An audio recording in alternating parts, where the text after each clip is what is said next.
오늘 말씀 제목은 말씀은 우리를 어디로 이끄나, 그 제목입니다. 제가 구독하는 일간지가 있습니다. 근데 그 일간지에 목요일만 되면 전면 광고가 실립니다.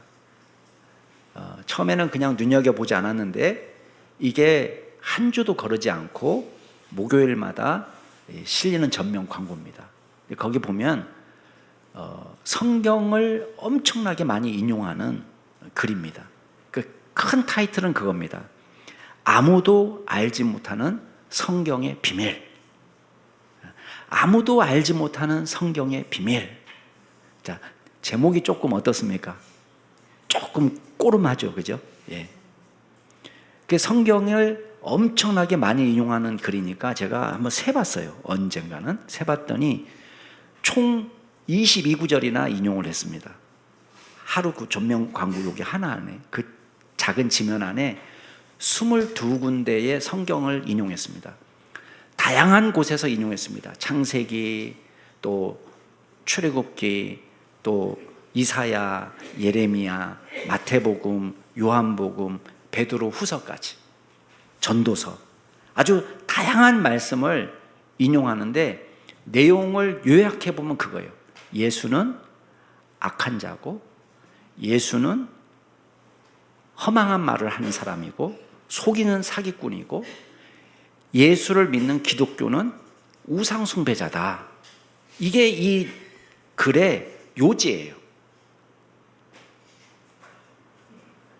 여러분, 우리가 성경을 믿든지 아니면 성경을 이건 믿을 만하지 못하니까 나는 안 믿을 거야, 안 믿든지 두 가지예요. 그죠? 근데 성경을 이렇게 많이 인용하면서 내가 성경을 가장 지금까지 알지 못하는 성경의 비밀을 밝혀주겠다.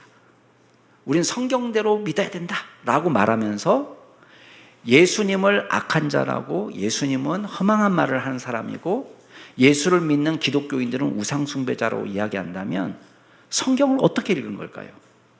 우리가 국어 시간에 맨날 하는 게 뭐예요? 국어 시간에 하는 게 문단 나누기 하고 주제 파악하는 거 아니에요, 그죠? 그러니까 성경에 보면 우리가 잘 몰라도 성경을 읽다 보면은 성경은 예수님은 죄가 없으신 분이시고 하나님의 아들이시고 예수님이 우리의 죄를 위해서 십자가에 달려 돌아가시고 그리고 부활하심으로써 우리에게 구원과 생명이 되시고 진리가 되셨다. 그게 성경이 우리에게 알려주는 바예요. 이거를 믿음이 없으면 난 그거 잘 못 믿겠습니다, 이렇게 하면 돼요. 근데 성경의 내용 자체를 바꾸는 것은 다른 문제예요. 성경을 그렇게나 많이 인용하면서 성경은 이걸 말하는 거야, 예수는 나쁜 사람이라고 성경은 말하고 있어 라고 주장한다면 이게 어떻게 된 거예요? 이거를 우리가 이단이라고 이야기합니다. 여러분 보세요. 마귀도요 성경을 인용합니다. 그러니까 우리는 성경을 인용한다고 해서 성경을 바르게 사용하는 게 아닙니다. 성경을 가지고 있다고 해서 우리의 신앙이 좋은 것도 아닙니다. 유대인들이 계속 자랑한 것은 우리에겐 성경이 있다는 거예요. 그러나 성경이 있다는 것이 이 사람 믿음이 좋은 건 아니에요. 우리 집에 성경이 영어 성경도 있고 한글 성경도 여러 종류가 있다, 이게 믿음 좋다는 증거는 아닙니다. 성경을 많이 인용하는 마귀도 말씀을 왜곡하면서 예수님을 시험하고 있습니다. 지난주 본문에 나오는 거짓 교사들도요, 나는 성경을 몰라, 성경하고 난 상관없어, 그런 사람이 아닙니다. 우리 1장 7절 말씀 봤잖아요. 1장 7절 말씀에 이 사람들은 누구를 자처합니까? 율법의 선생이라고 자처하는 사람이에요. 누구보다도 나는 하나님의 말씀을 잘 아는 사람이고 나야말로 가르칠 수 있는 사람이라고 말하는 사람이에요. 그러나 이 사람을 왜 거짓 교사라고 말합니까? 하나님의 말씀을 모르기 때문이 아니라 왜곡하고 비틀어서 잘못 가르치기 때문에 그렇습니다. 그럼 율법이 문제냐? 말씀이 문제냐? 그렇지 않아요. 오늘 8절 말씀 시작은 율법은 적법하게만 사용한다면 선하다라고 말하고 있습니다. 그러니까 잘못 사용하는 게 문제예요. 그래서 우리가 오늘 세 가지를 이야기하려고 하는데, 첫 번째는 뭐냐면 말씀을 어떻게 사용해야 되느냐. 말씀의 사용, 말씀의 적법한 사용에 대한 이야기를 할 거예요. 두 번째는 말씀은 무엇을 하는가. 여러분, 말씀의 기능이 있어요. 기능. 세 번째는 말씀은 어디로 이끄는가. 우리를 어디로 인도하느냐. 말씀의 목적이 있습니다. 자, 제가 지금 말씀했지만은 이 말씀을 우리 율법이라고 바꿔도 상관없습니다. 왜냐하면 본문에서는 율법이라고 말하고 있지만 제가 좀 더 넓은 의미에서의 말씀으로 바꿨을 뿐이에요. 자, 율법은 어떻게 사용해야 되는가? 율법은 무엇을 하는가? 또 율법은 우리를 어디로 인도하는가? 이 세 가지를 함께 살펴보려고 합니다. 자, 첫 번째는 뭐냐면 율법을 어떻게 사용하는 것이 좋은가? 우리가 율법에 대해서 일반적으로 좋은 이미지를 갖고 있습니까? 부정적인 이미지를 갖고 있습니까? 좀 부정적인 이미지를 갖고 있어요. 그 이유는 뭐냐면 바리새인과 서기관들 때문이에요. 바리새인과 서기관들은 율법을 어떻게 썼느냐? 형식주의로, 율법주의로 사용했기 때문에 문제가 된 거예요. 그러니까 율법으로 내가 의롭게 될 수 있다. 율법을 잘 지켜서 나는 착한 사람이야 라고 주장하는 것 때문에 바리새인과 서기관들이 욕을 들어먹은 거예요. 예수님께. 그러니까 율법이 문제가 아니에요. 자, 오늘 8절 말씀 같이 한번 읽어보겠습니다. 시작. 그러나 율법은 사람이 그것을 적법하게만 쓰면 선한 것임을 우리가 아노라. 예, 바울도 이걸 말했어요. 율법이 문제가 아닙니다. 율법 자체는 거룩합니다. 하나님의 말씀은 거룩합니다. 율법은 거룩하고 계명도 거룩하고 의롭고 선하도다. 로마서 7장 말씀입니다. 여러분, 이거 너무 당연한 거 아니겠습니까? 왜냐하면 율법의 기원이 뭐예요? 율법은 누가 주셨어요? 하나님이 주신 거예요. 여러분, 하나님이 나쁜 걸 주겠습니까? 하나님은 거룩하고 선한 것을 우리에게 주셨어요. 자, 율법의 내용이 뭐예요? 율법의 내용은 하나님의 거룩하신 뜻입니다. 그러니까 율법 안에 하나님의 소원이 담겨 있습니다. 주는 나의 하나님이시니 나를 가르쳐서 주의 뜻을 행하게 하옵소서. 나를 가르칠 때 하나님의 말씀이 나를 가르치는 거예요. 그 말씀이 가르쳐서 나로 하여금 어떻게 하도록? 주의 뜻을 행하도록. 그러니까 율법 안에 누가 말씀하시느냐? 하나님이 말씀하시는 내용이 들어가 있는 거예요. 하나님의 소원이 우리에게 들어가 있습니다. 그러니까 율법은요, 아무 잘못이 없습니다. 문제는 뭐냐면 율법을 지키지 못하는 우리가 문제예요.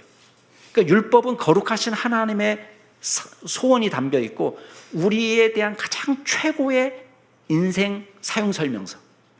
자, 하나님 우리 인간을 만드셨을 때 인간은 이렇게 살아야지 가장 행복하게 되어 있어 라고 말했는데 이걸 우리가 어기는 거예요. 사용 설명서를 어기는 우리가 문제지 이 사용 설명서 자체가 문제가 아닙니다.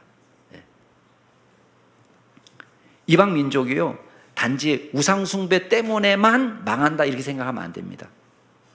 당연히 믿지 않으니까 우상숭배 하겠죠. 하나님의 말씀을 모르는데 무슨 제대로 하나님을 섬길 수 있겠습니까? 그러니까 우상을 섬기는 건 맞아요.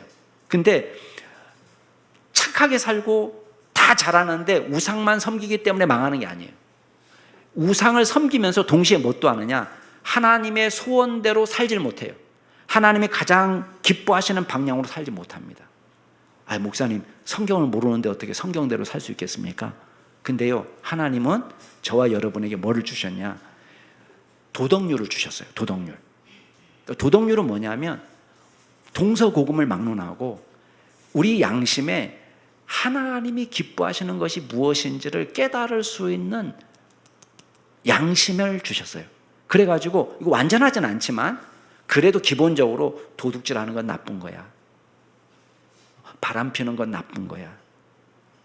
남을 때리는 건 나쁜 거야. 이거 성경 몰라도 다른 사람들 압니까 모릅니까? 알죠. 이거 나쁘다는 건 알아요. 목사님, 그거는 아마도 도덕률이라기보다는 본능이 아닐까요? 그냥 태어나면서부터 본능적으로 가지고 있는 거 아닐까요? 아니에요. 이거 본능하고는 좀 달라요.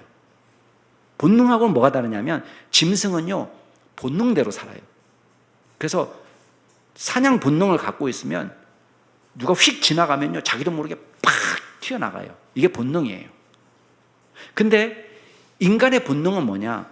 견물생심이에요. 보면 가지고 싶어요. 근데 함부로 훔치지 않아요. 왜? 내 본능은 가지고 싶은데 내 마음속 한구석에 야, 하지마, 그거 잘못된 거야, 죄야, 이렇게 말하는 도덕률이 있어요. 도덕률.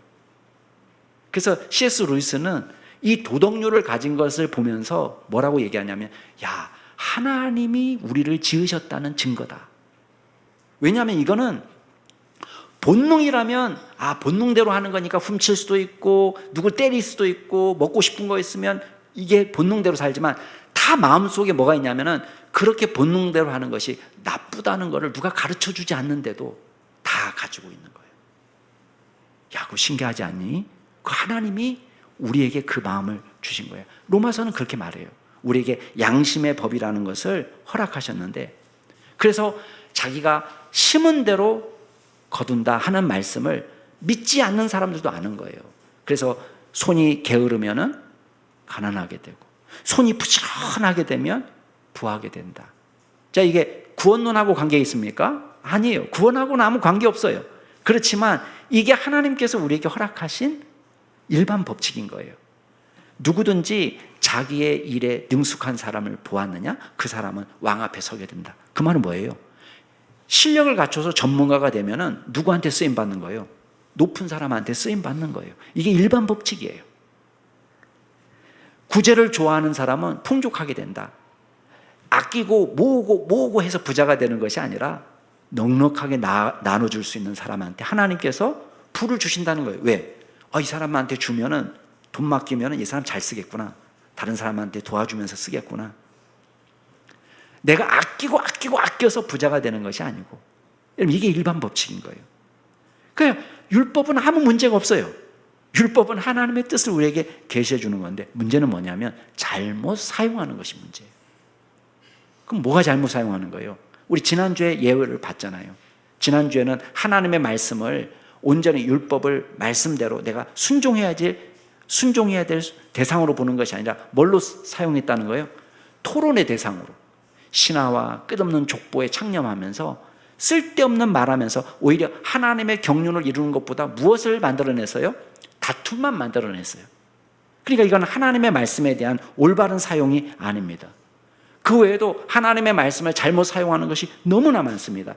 아까 앞서 서론에 말씀드린 대로 자기의 주장을 하기 위해서 말씀을 비틀어 버리는 거예요. 말씀을 왜곡하는 거.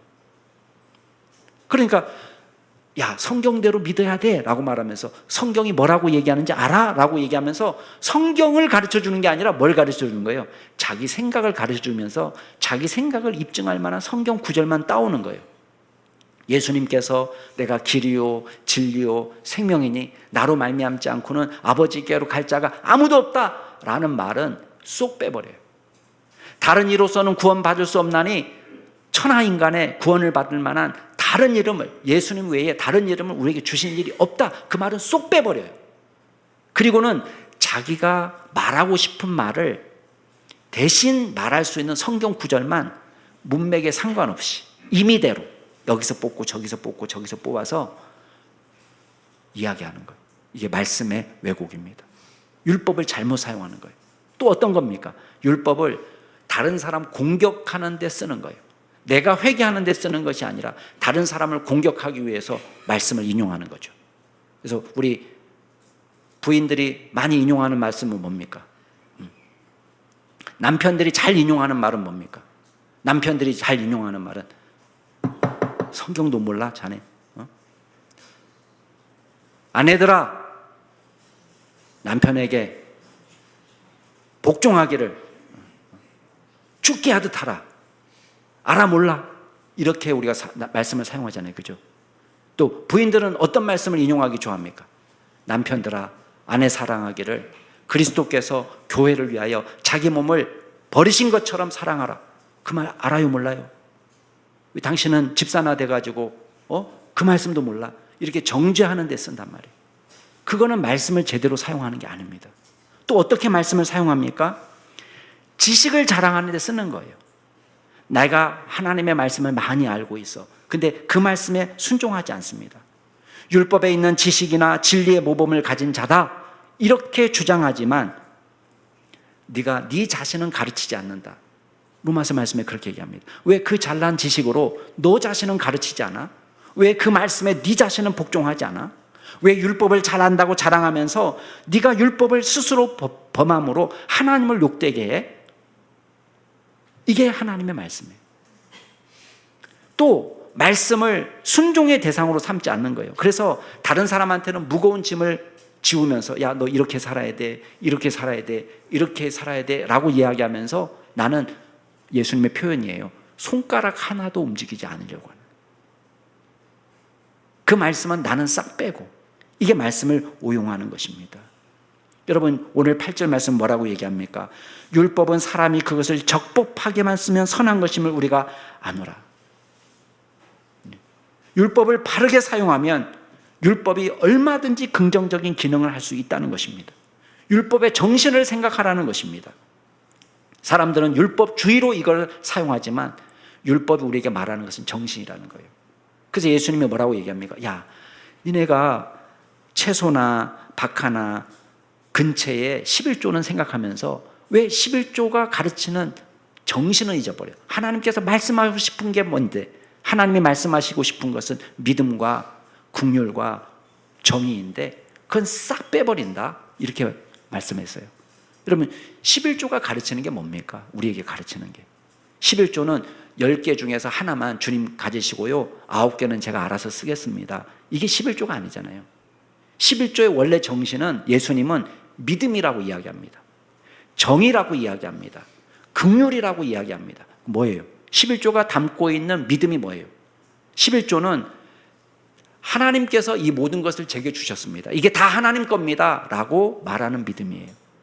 11조가 말하는 정의는 뭐예요? 주님, 제가 주님을 따라서 의롭게 살고 정의롭게 살아도, 제가 사기치지 않고 거짓말하지 않아도 제가 먹고 살 수 있는 줄 믿습니다. 이게 11조가 가르치는 거예요. 11조가 가르치는 게 뭐예요? 긍휼을 가르친다는 거예요. 이 재물을 갖고 내가 원하는 대로 쓰는 것이 아니라 내가 이걸 가지고 가난하고 연약한 사람을 위해서 쓰겠습니다 라는 고백을 담고 있는 게, 이게 정신이에요. 율법이 담고 있는 정신. 그러나 우리는 자꾸만 어떤 착각합니까? 저 사람 죽이지 않았어요, 저 바람 피지 않았습니다, 이 생각만 하는 거예요. 율법의 정신을 모르고. 그렇다면 우리에게 질문하는 게 있습니다. 그러면 율법이 제대로 작동하면 어떤 기능을 하는가? 자, 9절 말씀, 10절 말씀 같이 한번 읽어볼까요? 율법이 어떤 기능을 하는지 같이 읽겠습니다. 시작. 알 것은 이것이니 율법은 옳은 사람을 위하여 세운 것이 아니요 오직 불법한 자와 복종하지 아니하는 자와 경건하지 아니하는 자와 죄인과 거룩하지 아니한 자와 망령된 자와 아버지를 죽이는 자와 어머니를 죽이는 자와 살인하는 자며 음행하는 자와 남색하는 자와 인신매매를 하는 자와 거짓말하는 자와 거짓맹세하는 자와 기타 바른 교훈을 거스르는 자를 위함이니. 자, 보세요. 율법에는 구원의 능력은 없습니다, 율법 자체가. 그러니까 율법을 가지고 있다고 해서 내가 구원받는 게 아니에요. 집에 아무리 성경책이 여러 개 있어도 그걸로 구원받는 게 아닙니다. 유대인들이 시내산에서 모세로부터 율법을 직접 받았기 때문에 그 광야에서 시내산에서 율법을 직접 받은 그 사람들이 다 구원받는 게 아닙니다. 그러니까 율법은 소유한 사람이 구원받을 수 없어요. 그렇지만 율법이 그렇다고 해서 쓸데없는 거냐? 하나님 쓸데없는 거 주지 않습니다. 우리에게 꼭 필요하니까 주신 거예요. 그럼 율법이 진짜 기능이 뭐냐? 오늘 9절 말씀에 보니까 옳은 사람을 위해서 준 것이 아니고, 10절 맨 마지막에 보면 바른 교훈을 거스르는 자를 위해서 줬다. 그 죄인들을 위해서 줬다는 거예요. 그러면 옳은 사람은 누구예요? 옳은 사람은 이 세상에 옳은 사람 있어요, 없어요? 없어요. 옳은 사람은 없는데 옳다고 착각하는 사람들은 있어요. 옳다고 착각하는 사람들은 이 율법에 아무 도움을 못 받아요. 근데 우리가 기본적으로 나는 죄인이지 라고 그래도 조금 일말의 양심 있는 사람들은 이 율법을 받을 때에 몇 가지 기능을 합니다. 그래서 우리 종교개혁자들은 믿지 않는 사람, 믿는 사람한테 말하는 게 아닙니다. 일단은 지금 처음 말하고 있는 이 죄 지는 사람들은 믿지 않는 사람들이잖아요. 믿지 않는 사람에게 크게 두 가지 기능이 있다고 보았습니다. 종교개혁자들이. 첫 번째 기능은 뭐냐면 정치적인 기능, 시민법적인 기능이라고 말했습니다. 이거는 다른 말로 하면은 악행을 억제하는 기능을 가졌다라고 봅니다.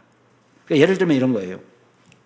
예수는 안 믿었지만 성경을 읽을 때에 야, 인신매매하는 사람은 사형에 처해라 라고 말하면 함부로 인신매매 할 수 있어요, 없어요? 없죠. 야, 간음하는 사람은 돌로 쳐 죽여라 이렇게 말하면 이게 쉽게 바람 필 수 있어요, 없어요? 없는 거예요. 이게 죄를 억제하는 기능을 갖는 거예요. 그래서 우리가 죄를 지으면 처벌을 받는다라는 확신이 있으면 범죄율이 줄어들어요. 물론 뭐 이게 꼭 뭐 징역이 10년 또 사형 이렇게 법이 세야지 되는 건 아니지만 적어도 내가 잘못하면 반드시 발각이 되고 반드시 처벌을 받는다라고 생각하면은 함부로 못 해요. 자, 우리나라 사람들이 카페에 들어가가지고 자리 잡을 때 어떻게 해요? 막 핸드폰 갖다 놓고 막 아이패드 올려놓고 거기 뭐 노트북 갖다 놓고 가방 막 집어넣고 그렇게 하잖아요. 그리고 화장실도 갔다 오고 다 해요. 왜 그러죠? 그래도 여러분이 왜 안전합니까? 한국 사람은 특별히 선하고 인자하고 착하고 그렇습니까? 아니, 우리가 원래 그런 사람 아니었어요. 그죠? 근데 우리가 달라졌어요. 왜 달라졌죠? 어디 가든지 CCTV가 있기 때문에 반드시 걸린다는 걸 알아요. 다 보고 있다는 걸 알아요. 그럼 마스크 쓰고 중무장하고 노트북 들고 나가도 가는 도중에 다 어디로 가는지까지 다 알고 그 다음에 최종적으로 이 마스크를 벗을 때 내가 누군지를 찍고 있는 데가 반드시 있다는 거예요. 옷을 갈아입고 중간에 뭐 할 수도 있지만 그래 봐야 반드시 걸리게 되어 있다는 걸 알기 때문에 함부로 건들지 않는 거예요. 어디 맞습니까? 틀립니까? 특별히 착한 거 아니잖아요. 그런 거예요. 그래서 이 율법이 하는 역할이 그거예요. 이거는 죄야. 이거 하면 안 돼. 이건 벌 받는 거야. 라는 법이 있기 때문에 죄를 억제하는 기능이 있어요. 그래서 사회가 질서 있게 돌아가는 거예요. 자, 두 번째, 믿지 않는 사람한테 하는 기능이 있습니다. 이건 뭐냐면 교육적인 기능이라고 말하기도 하고 인도적 기능이라고 얘기하기도 하고 몽학 선생의 기능이다라고도 이야기하고 또 신학적인 기능이라고도 이야기합니다. 근데 이건 뭐냐면 한마디로 말하면 그거예요. 죄를 폭로하는 기능이 있어요. 내가 얼마나 나쁜 사람인지를 보여주는 거예요. 율법을 보기 전까지는 내가 나쁜지 안 나쁜지 잘 몰랐어요.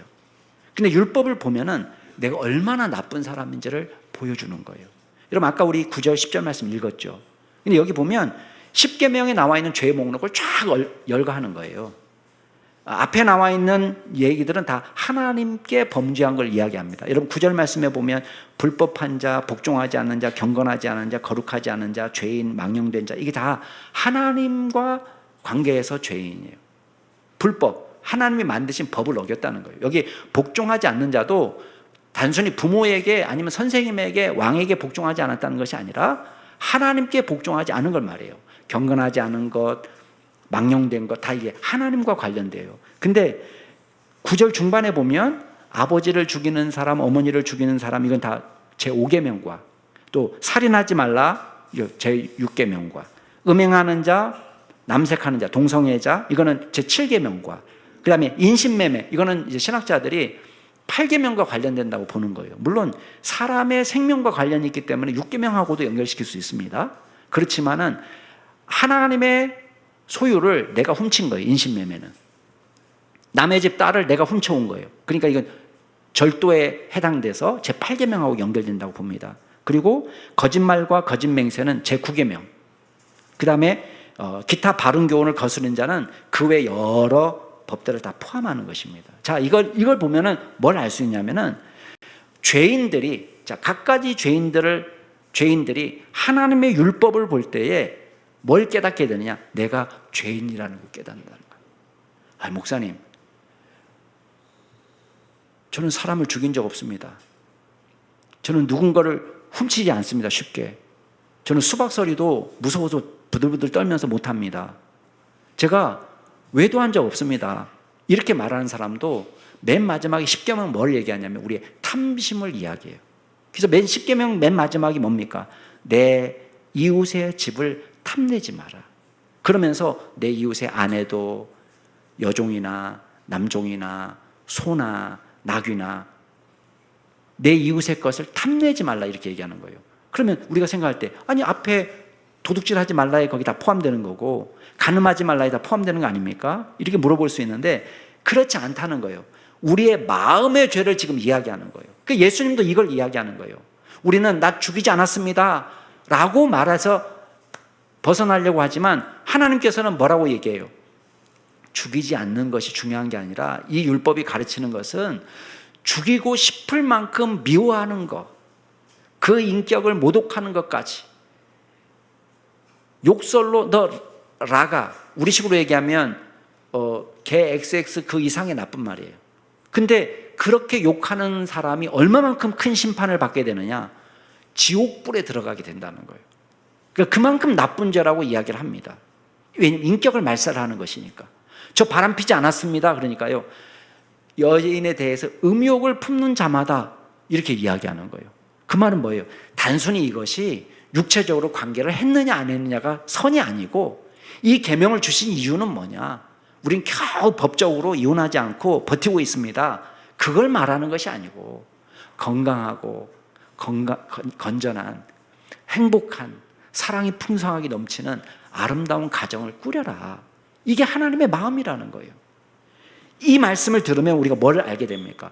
우리의 죄를 깨닫게 되는 거예요. 그래서 로마서 3장에 보면 율법이 말하는 것은, 잘 들어보세요. 율법이 말하는 것은 율법 아래에 있는 자들에게 말하는 것이다. 다 우리가 율법 아래에 있죠, 다. 근데 이 율법이 우리에게 가르치는 건 뭐냐? 우리의 모든 입을 막고 입 다물게 만드는 거예요. 입 다물게 만든다는 건 뭐냐면 변명할 수 없게 만드는 거예요. 그러면서 온 세상으로 하나님의 심판 아래에 있도록 내가 심판받는데 따질 수가 없는 거예요. 왜? 주님의 말씀이 나를 비춰보니까 내가 얼마나 끔찍한 죄인인지를 선명하게 보여주는 것입니다. 여러분, 성경을 100번, 1000번 읽어도 이걸 모르면 성경 안 읽은 거나 다름이 없어요. 성경 왜 읽습니까? 자랑하기 위해서 읽습니까? 내가 10번 읽었습니다, 20번 읽었습니다, 100번 읽었습니다, 자랑하기 위해서 성경 읽나요? 아니에요. 성경이 우리에게 올 때에 우리의 모습을 비춰주는 거울이 됩니다. 우리가 얼마나 끔찍한 죄인인지를 깨닫도록 하는 거예요. 그래야 회개가 나오는 거예요. 여러분이 지금 왜 회개가 안 나오느냐? 하나님의 말씀을 보면서 내 죄를 보지 못하니까 회개가 안 되는 거예요. 여러분, 회개가 안 되면 어떻게 예수님을 찾습니까? 예수님은 누가 찾습니까? 자기 자신에 대해서 절망한 사람이 예수님을 찾아요. 나 이만해도 살만해 라는 사람은 예수님 절대 찾지 않습니다. 근데 내 자신에게 절망하면 예수님 찾습니다. 예수님을 만나고 예수님의 은혜로 나는 구원받았습니다라는 것이 뼛속 깊이 새겨지면 이 사람에게서 뭐가 나타나는지 압니까? 복음의 능력이 나타납니다. 네.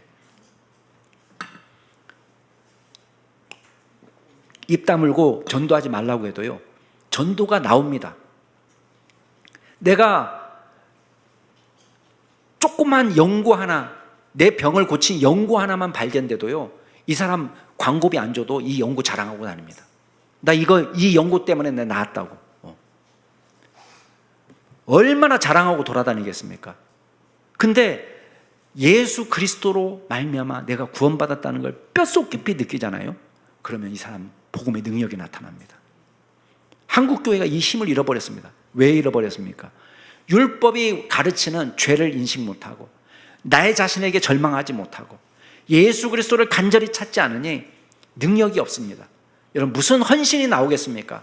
무슨 예배가 나오겠습니까? 사람 눈피해서 구석진 데 앉아가지고 스마트폰만 보면서도 하나도 양심의 가책이 없어요. 왜 그런지 아십니까? 하나님이 나를 못 보신다고 생각하는 거예요. 하나님이 본다라고 생각하면 감히 그렇게 못합니다. 예배를 예배답게 드리게 됩니다.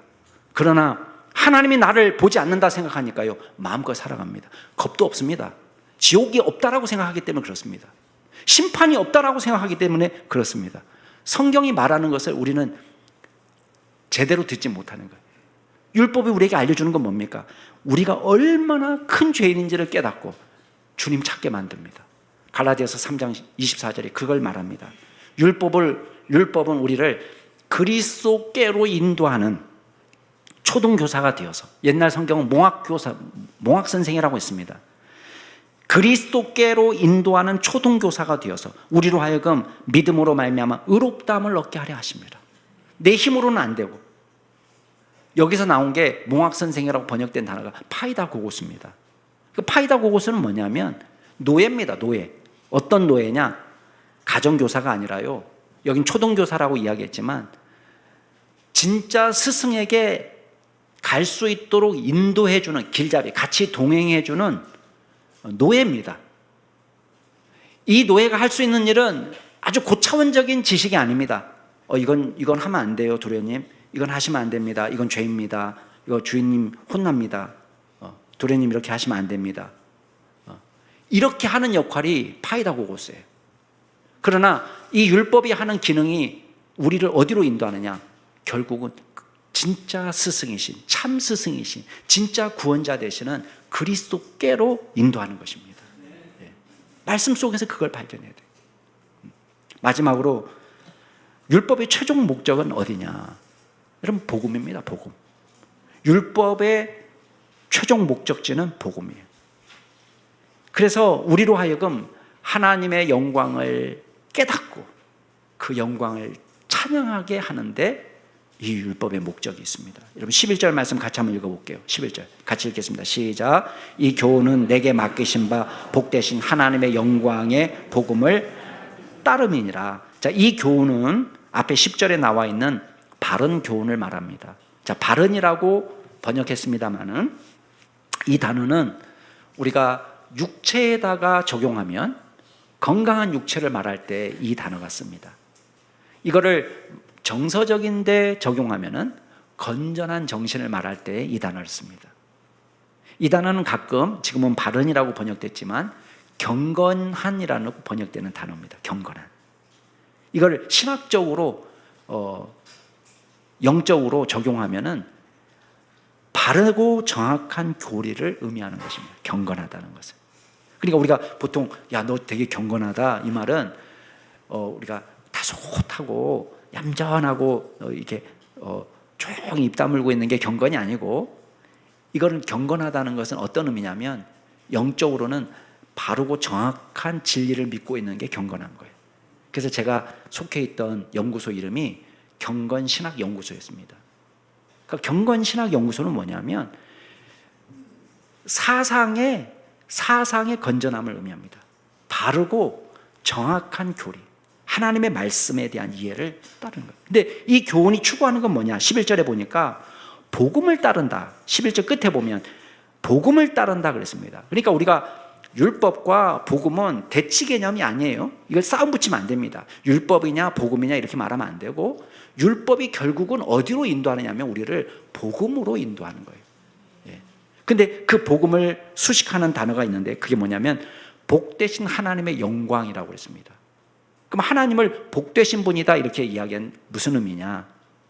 자, 이 단어는 마태복음에서는 심령이 가난한 자는 복이 있나니 할 때 그 복이에요. 근데 이걸 사람에게 쓸 때는 어떤 의미냐면 심령이 가난한 사람은 복됩니다. 이렇게 말할 때 그 복을 어떤 일부 영어 성경에서는 해피, 행복합니다 이렇게 번역했는데 잘못된 거예요. 그렇게 말하면 안 돼요. 그냥 blessed라고 놔둬야 돼요. 그럼 blessed는 뭐냐면 복받은, 복된 그런 의미인데, 이거는 어떤 의미냐면 하나님의 호의, 하나님의 인정을 받은 사람이라는 뜻이에요. 그 심령이 가난하고 애통이 가난하고 이 사람이 행복한 것이 아니라, 애통한 사람은 하나님이 기뻐하시는 사람, 심령이 가난하면 하나님이 기뻐하는 사람이에요. 근데 이 마카리오스라는 단어를 하나님께 쓰면 어떤 의미가 되냐? 하나님이 복의 근원이 되는 거예요.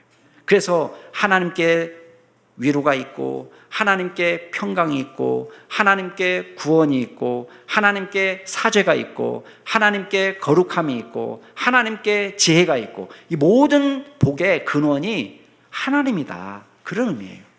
그러면 그 복되신 하나님의 영광이 나타난다는 거예요. 결국은 이 율법이, 보세요, 이 바른 교훈이 결국은 무엇을 따라가는 거냐면 복음을 추구하는 건데, 그 복음에 뭐가 들어가느냐? 하나님의 영광이 나타나는 거예요. 잘 보세요. 그럼 왜 하나님의 영광이 나타나느냐? 복음 속에. 여러분, 율법이 우리에게 보여주는 건 뭡니까? 우리가 진짜 나쁜 사람이고, 우리는 하나님의 은혜 없이는 심판을 받을 수밖에 없는 사람이라는 걸 보여줬어요. 우리는 죽은 사람이에요. 근데 십자가는 뭐를 보여줍니까? 그 악한 우리를 예수님의 사랑으로 구원해 주셨다는 걸 보여주는 거예요. 예수님이 얼마나 오래 참으셨는지를 보여주는 거고, 예수님은 정의로우시고 공의로우신 분이라는 걸 보여주는 것이고, 예수님이 우리를 불쌍히 여겨주시는 분이라는 걸 보여주는 거예요. 이게 하나님의 영광이에요. 그래서 결국은 하나님의 말씀이 우리를 어디로 인도하느냐 하면, 하나님이 얼마나 영광스러운 분인지를 깨닫게 만들어요. 성경을 읽으면 읽을수록. 그래서 하나님이 거룩하신 분입니다. 하나님은 의로우신 분입니다. 하나님은 지혜로우신 분입니다. 이걸 찬양하게 만들어요. 그게 율법이 하는 일이에요. 복음이 하는 일이고 말씀이 하는 일입니다. 우리 사랑하는 남양중심교회 성도 여러분, 영적으로 혼란한 시대를 우리가 살고 있습니다. 저마다 말씀을 순종의 대상으로 삼지 않고 자랑의 대상으로 삼거나, 또 말씀을 자신의 이익의 도구로 사용하고 있다면 회개해야 됩니다. 우리가 잘못 사용하는 사람들을 분별해내야 됩니다. 여러분, 분별의 기준은 생각외로 어렵지 않습니다. 이 말씀을 가지고 하나님이 높아지고 예수님이 높아진다면 잘 사용하는 거예요. 그러나 자기가 높아지고 내가 잘 알고 있고 우리 단체가 잘 알고 있고 인간이 높아진다면 이거 말씀 잘못 사용하는 것입니다. 여러분, 우리는 말씀을 어떻게 사용하고 있습니까? 여러분, 이 말씀이 들려올 때, 우리의 죄를 보여줄 때 우리가 우리 자신에 대해서 절망할 수 있지만 그게 나쁜 게 아닙니다. 철저히 우리 자신에 대해서 절망하고 회개하면 됩니다. 그리고 예수 그리스도께서 우리에게 꼭 필요합니다. 주님이 나를 구원해 주세요. 기도하시면 돼요. 주님이 얼마나 의로우시고 얼마나 거룩하시고 얼마나 사랑이 많으시고 얼마나 은혜가 크신지 말씀 속에서 발견하면 됩니다. 그리고 그 하나님의 영광을 찬양하고 예배하는 사람이 되면 됩니다. 여러분, 나를 자랑하지 않고 오직 주님만 자랑하게 되는 거예요.